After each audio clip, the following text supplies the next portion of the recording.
Hey guys, what's up? So, if you're seeing this, welcome to the first part of what will hopefully be a long-running series of Castlevania Let's Plays. I'm hoping to get these recorded and start putting them out so that they're at least somewhat in and around October for Halloween. Castlevania is one of my favourite series, been running for a long time, and Konami seem to have maybe stopped being Konami, and the series is getting a fair bit of love in a series of great collections. So I thought, it's Halloween themed. October's coming up. I love these games, and there's a chance more and more people are going to be discovering them. Let's talk about them. So, as you can see by this lovely border, I am playing this through the Anniversary Collection. Box art on the left hand side, these like nice stone carving-y things on the right hand side, gorgeous, love it. So Castlevania, if you don't know, is a series of horror themed action games that basically depict the battle between Dracula and the various forces of good. So this first game, fairly simple plot, which was heavily censored when it came over to the West because you weren't allowed to include any religious symbolism in games that came from Nintendo, and also references a lot of satanic and demonic rituals, so that was a no-go for a long time. But the plot is pretty much in 1691, I believe his first game is set. Dracula's performing all sorts of heinous satanic rituals, blood sacrifices, murders, all of that. And basically Simon Belmont of the Belmont clan of vampire hunters just says, no, he's not going to do that. So just storms Dracula's castle and says, fuck you, I'm going to kill you and all your henchmen. So as you're looking at the gameplay right now, obviously this is an old game from, this is where I show that I'm a fake fan. Don't know the exact release date, 85, I want to say? 1985? Yep, released on the Famicom in Japan and the Nintendo Entertainment System in other territories. Various other than ports and different versions on home computers. And yeah, the basic gameplay is fairly simple, although we're getting to the first boss, so appreciate this epic boss theme. But gameplay is simple. You have your whip, which is activated by pressing one of the two buttons on the NES controller. The jump, which is activated by pressing the other. Your movement, and then your sub-weapons, which are activated by pressing up and the attack button. And the movement and attacks and controls are all very, we'll call them deliberate. That's a nice way of phrasing it. Quite slow, and for example the jump, you have no influence over after you've, once you're in the air, that's it. Also, this sound is appalling. Just the only bad design decision in the original Castlevania is that sound, frankly. Yeah, sub-weapons are useful because obviously your whip can only, as you've probably guessed by the way I'm playing, only whip straight out in front of you, and it has a bit of a delay on it. Now again, that's all intentional. Everything works well, it works as intended, but it does create that element of challenge where you've got to be really considering what you're doing before and as you're doing it. It can lead to some frustration if say an enemy pops out that you weren't expecting, or platforms move or whatever. But that's sort of just par for the course for platformers and 2D action games. And Castlevania really is about slowing down, examining what's going on around you, and reacting accordingly. These enemies, the Medusa heads for example, always fly in a set pattern, what changes their pattern is where you are and what direction you're facing. But when you know that pattern is always going to be the same up and down movement, after a couple of times of getting used to it, you'll figure that out. You'll know, hey, I'm safe standing here, or I need to move in one direction, or jump, or duck, or whatever it is that you need to do.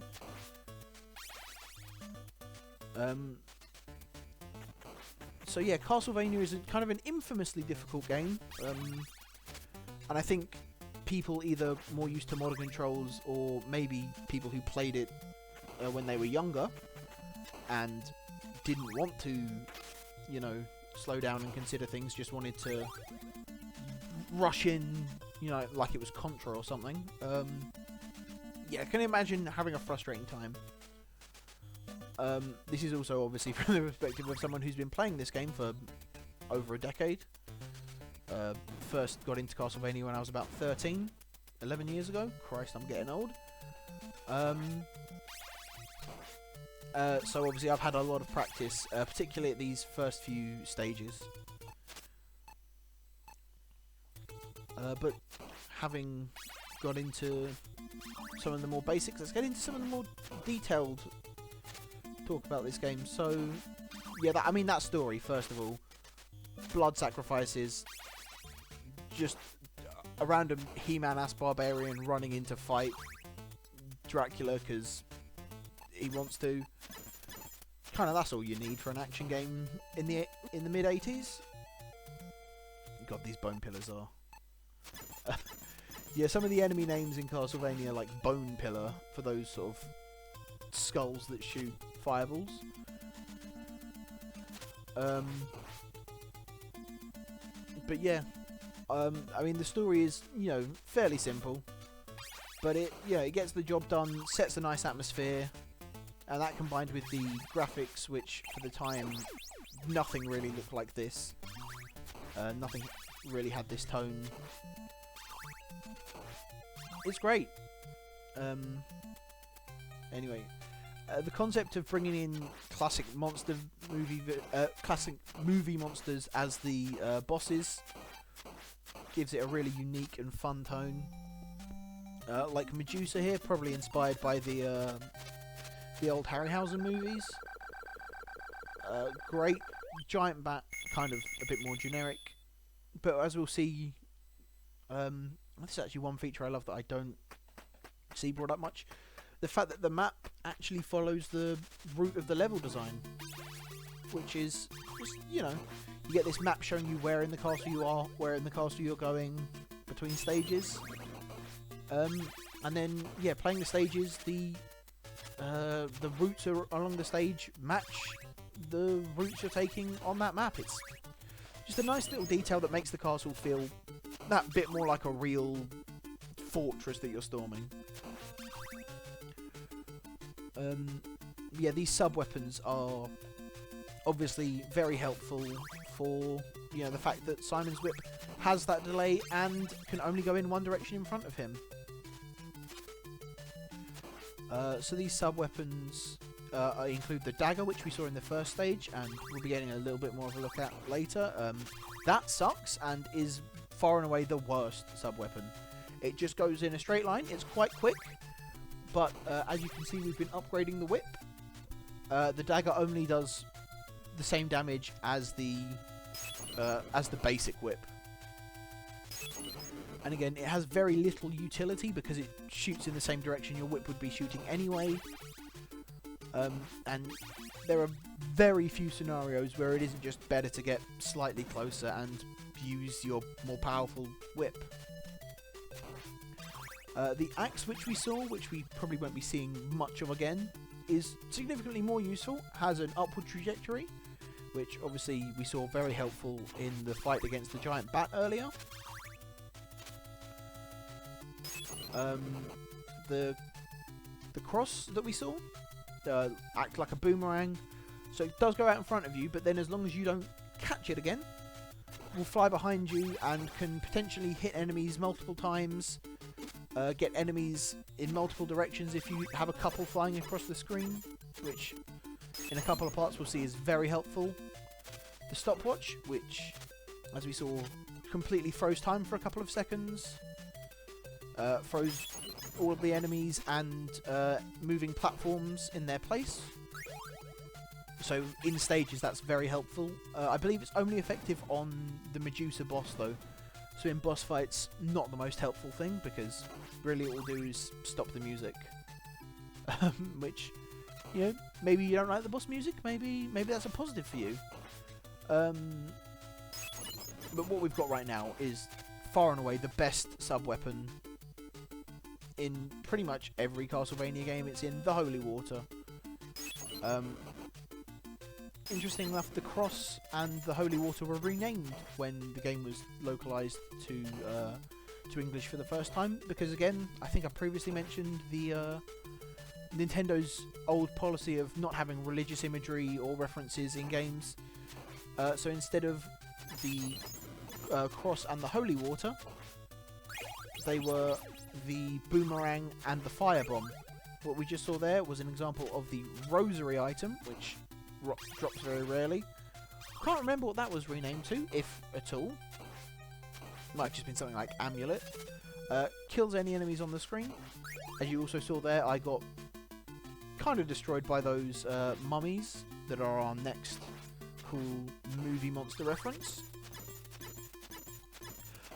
That boss isn't too challenging. I just went in with 1 HP and forgot that there was a health recovery item in that boss room. So, you know, oops. So yes, now we do have to go back through this section of the stage. As you may have spotted in the top right corner, there's a stage counter. Generally, what most people would consider levels are actually split up into 3 stages. And if you lose a life, you start at the beginning of the most recent stage. But if you lose all your lives and get a game over, you have to restart from the beginning of the level, which is generally why that distinction's there. But yeah, the mummy, if you can get both of them in the same spot, they react to the whip, move away. You can just keep spamming. The bandages they throw out will generally be in the line of the whip. If you've got a fully upgraded whip, you've got enough distance that when the bandages move, they'll hit the whip and just take care of themselves. Anyway, I've been sort of breezing through the game till this point. This is where that stops. So we're actually halfway through. There are 18 stages. We've completed 9. So yeah, we completed 9 in the first part, and then there are, you know, several more parts after this. So it's going to be these subsequent stages that are causing us issues. This is the one where it's just about knowing the level design and knowing, for example, there. I don't think I'll figure this out for a little while.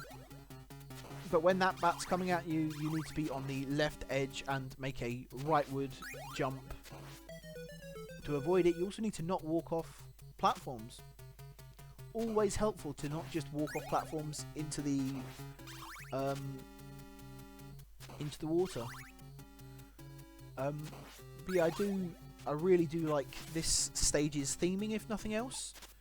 You know, Simon falling down some kind of trap or pit and winding up in the caverns beneath the depths of Castle Dracula. Now, that's one thing I really like about the game and this series in general, is the variety of locations and environments that we find ourselves in. And they all have this nice horror twinge theme. Even as we get to some more safe havens in subsequent games, we do find still those twinges of horror, that aesthetic of medieval Europe. As you saw there, we got a 1-up from getting enough points, which is really helpful because yep, this stage is tough. But we've finally made it to the end of stage 10.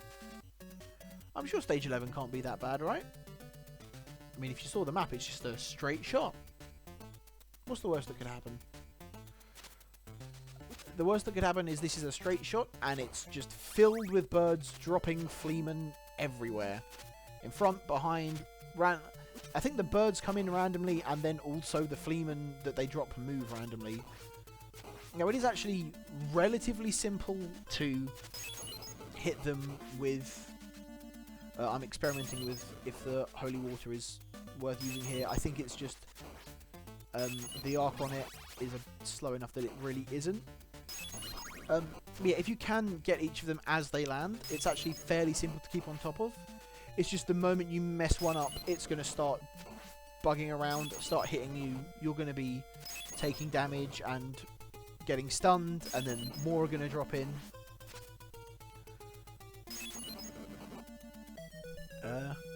And you're going to have a bad time. So yeah, stage 11 really is just a test of your timing and endurance. So yeah, if you're familiar with sort of later Castlevania games, stuff you may notice being absent. No reference to the 100-year cycle, or sort of, you know, Dracula's death and rebirth constantly. The legacy that the Belmont family has fighting Dracula. All of that comes a lot later. Also, mechanically there, one of the things that annoys me about this game, it will sometimes give you the double sub-weapon power when you don't have a sub-weapon, which is just a bit frustrating. Feels like you're wasting item pickups. But yeah, these Dragon Bone enemies, as they're called, they can be quite frustrating. If you've got a fully upgraded whip and it's located in a decent enough position, you can actually just stand far enough away. By the time the fireballs it shoots hit you, they will, much like the mummy's bandages, have bumped into the whip and managed to destroy themselves, because the whip can destroy projectiles. Anyway, this is where the bosses start to go from somewhat challenging to absolute nightmares. Frankenstein's monster and Igor here. Igor's invincible, and he's just a fleaman that is invincible and shoots around fireballs, jumping around randomly. Frankenstein's monster himself isn't too bad. He does a lot of damage if he touches you, and he can shoot, I think he can shoot a projectile, but it's very rare that he does, and the projectile moves very slowly, so very little to worry about from him himself. It's just the fact that you've also got Igor jumping around everywhere. But this is what I mean about the classic monsters being the bosses. It's just creates this really fun, really interesting kind of vibe of those old sort of 50s and 60s, or even back to the 30s, I suppose, with the Universal monsters. I always think of the Hammond films first, but of course, you know, they're based on the old Universal films. And again, walking off platforms, never a good idea in a platformer. Just don't do it.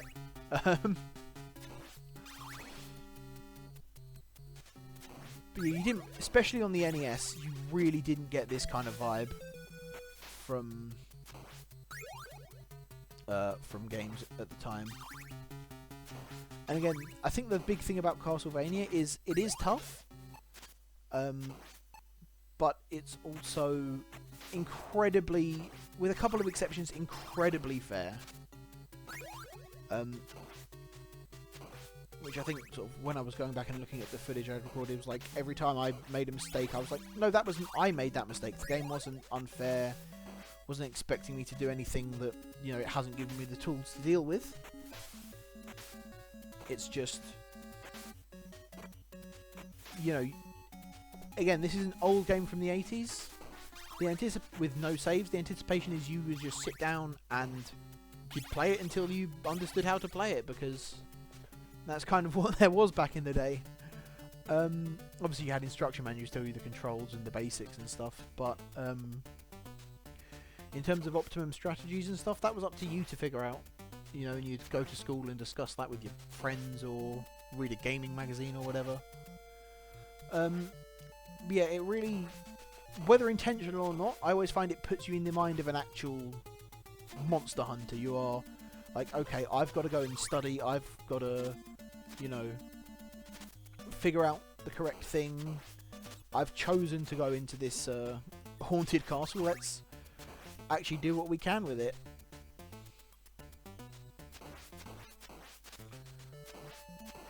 And for me, it's just a lot of fun seeing all these horror-themed stuff. Also, one thing I do want to bring up, there's sometimes where the sprite's supposed to flicker for, like, invincibility effects. I can't believe I forgot that there was a dagger in there and lost my holy water. Not that it mattered. I was going to lose it anyway.